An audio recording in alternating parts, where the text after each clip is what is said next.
اس وقت یہ ہے کہ اصل نماز یہی ہے، یہ سورہ فاتحہ۔ چنانچہ میں آپ کو حدیث سنا رہا ہوں جو صحیح بخاری میں بھی ہے، صحیح مسلم میں بھی ہے، جامع ترمذی میں بھی ہے، سنن ابی داؤد میں بھی ہے، سنن نسائی میں بھی ہے، اور بہت سی کتابوں میں موجود ہے۔ اور یہ عن عبادہ بن صامت رضی اللہ تعالی عنہ، حضرت عبادہ بن صامت سے ہے مرفوعا کہ حضور نے فرمایا لا صلاۃ لمن لم یقرأ بفاتحۃ الکتاب، اس شخص کی کوئی نماز نہیں ہے جس نے کہ سورہ فاتحہ کی تلاوت نہیں کی۔ اب اس سے ہمارے ہاں ایک بڑا اختلاف پیدا ہوا، وہ نوٹ کر لیجئے۔ ایک رائے یہ ہے آپ اگر علیحدہ نماز پڑھ رہے ہیں تو ظاہر بات ہے کہ آپ کو ہر رکعت میں خود پڑھنی ہی پڑھنی ہے سورہ فاتحہ۔ جب باجماعت پڑھ رہے ہیں اب کیا شکل ہو؟ امام پڑھ رہا ہے سورہ فاتحہ تو کیا مقتدی کو بھی پڑھنی چاہیے؟ اس حدیث میں جو الفاظ کی شدت ہے اس کی بنا پر رجحان یہ ہوتا ہے کہ یقیناً اس صورت میں ہر شخص کو لا صلاۃ لمن لم یقرأ بفاتحۃ الکتاب، جس نے کہ فاتحہ کی تلاوت نہیں کی، قرأت نہیں کی، اس کی کوئی نماز ہی نہیں۔ تو یہ موقف ہے امام شافعی کا، یہی مسلک ہے ہمارے اہل حدیث بھائیوں کا کہ آپ چاہے اکیلے نماز پڑھ رہے ہو، چاہے امام کے پیچھے پڑھ رہے ہو،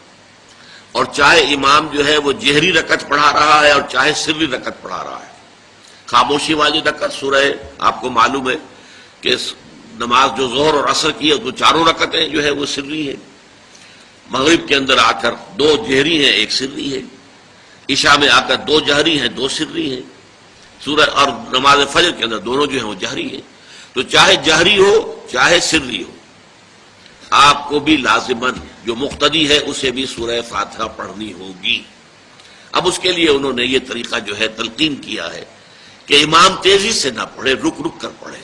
الحمدللہ رب العالمین، اس کے بعد اتنا وقفہ دے دے کہ جو مقتدی ہے وہ بھی کہہ لے اپنے دل میں یا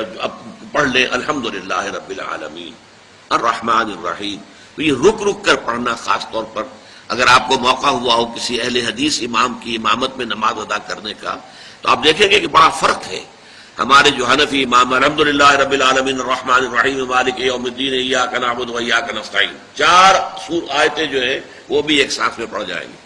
لیکن یہ کہ عام طور پر جو اہل حدیث حضرات ہیں وہ رک رک کر ٹھہر ٹھہر کر پڑھتے ہیں، ترتیل کے انداز میں پڑھتے ہیں۔ یا پھر دوسری شکل انہوں نے ایک اور کی ہے، یہ آپ سعودی عرب میں جب کبھی نماز پڑھیں گے اور آپ پڑھی ہو آپ نے تو وہاں آپ دیکھیں گے کہ امام جو ہے وہ سورہ فاتحہ پڑھنے کے بعد کوئی ایک منٹ جو ہے خاموش رہتا ہے، تاکہ آپ اب جو مقتدی ہیں وہ اس وقفے میں وہ اب سورہ فاتحہ پڑھ لیں، پھر وہ قرات کرے گا، کوئی اور آیات اس نے شامل کرنی ہے تو بعد میں شروع کرے گا، درمیان میں وقفہ ہوگا۔ لیکن ایک مسلک یہ ہے، اور یہ مسلک جو ہے یہ در حقیقت قرآن مجید کی ایک آیت کے اوپر مبنی ہے۔ سورہ اعراف کے آخر میں فرمایا گیا وَإِذَا قُرِئَ الْقُرْآنُ فَاسْتَمِعُوا لَهُ وَأَنصِتُوا، جب قرآن پڑھا جا رہا ہو تو توجہ سے اسے سنو، خود خاموش رہو۔ اب یہ قرآن مجید کی آیت ہے، اس کے بنا پر ایک رائے یہ ہے کہ آپ امام کے پیچھے سورہ فاتحہ نہیں پڑھیں گے، پڑھا جا رہا ہے سنو اس کو، خود خاموش رہو۔ اور اس کے لیے وہ دلیل دیتے ہیں کہ یہ شکل ایک وفد کی سی ہے، جیسے کسی بڑی شخصیت کے پاس اگر آپ کا کوئی وفد جاتا ہے، 8-10 افراد ہیں، ان میں اسپوکس مین ایک ہوتا ہے، وہ بات کرتا ہے، باقی سب لوگ موجود رہتے ہیں، سنتے ہیں۔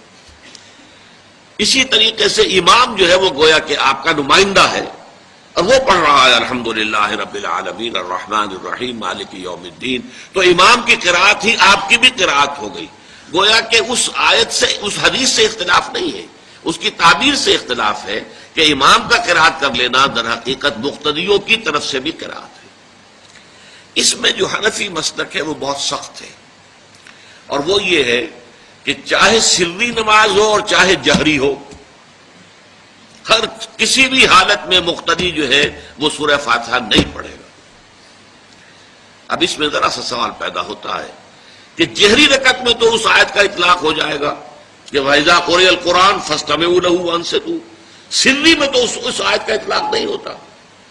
بہرحال یہ مسلک ہے امام شافعی کا، ایک انتہا پر ہے، ہر صورت میں سری ہو یا جہری ہو آپ کو پڑھنی ہی پڑھنی ہے۔ اور امام ابو حنیفہ دوسری انتہا پر ہیں کہ چاہے سری ہو چاہے جہری ہو کسی شکل میں نہیں پڑھنا۔ امام مالک کا مسلک ہے درمیان میں، اور میں اس میں کوئی جھجک محسوس نہیں کرتا کہ میں آپ کے سامنے عرض کر دوں کہ میں اس پر عمل پیرا ہوں۔ وہ کیا ہے؟ جہری نماز میں خاموش رہو اور سنو۔ اس آیت کا اطلاق ہو جائے گا جب بلند آواز سے پڑھ رہا ہے امام تو پوری توجہ، فاستمعوا لہ، اپنی پوری توجہ کو اس کے سننے کے اوپر مرکوز کر دو اور خود خاموش رہو۔ سری رکعت میں البتہ جبکہ وہ بھی خاموشی سے پڑھ رہا ہے، آپ بھی خاموشی سے پڑھ رہے ہیں۔ بہرحال ان چیزوں میں میں نے یہ سب کچھ بیان کیا ہے، تو اس سے جو میرا مقصود ہے وہ یہ ہے کہ معلوم ہو جائے کہ اس میں کوئی بڑی بنیادی بات نہیں ہے، نہ یہ کہ جو حنفی ہیں وہ اس حدیث کا انکار کرتے ہوں کہ لا صلاۃ لمن لم یقرأ بفاتحۃ الکتاب، کیسے وہ انکار کریں گے، اور نہ ہی کوئی جو حنبلی ہے یا اہل حدیث ہے وہ قرآن کی اس آیت کا اختلاف سے جو ہے وہ اختلاف کر سکتا ہے کہ اذا قرئ القرآن فاستمعوا لہ وانصتوا، لیکن یہ کہ اس کے پھر اس سے جو احکام کا استنباط ہے اس میں اختلاف ہو جاتا ہے، تو اس کو نہیں سمجھنا چاہیے کہ یہ کوئی بہت بڑی اہمیت والی بات ہے۔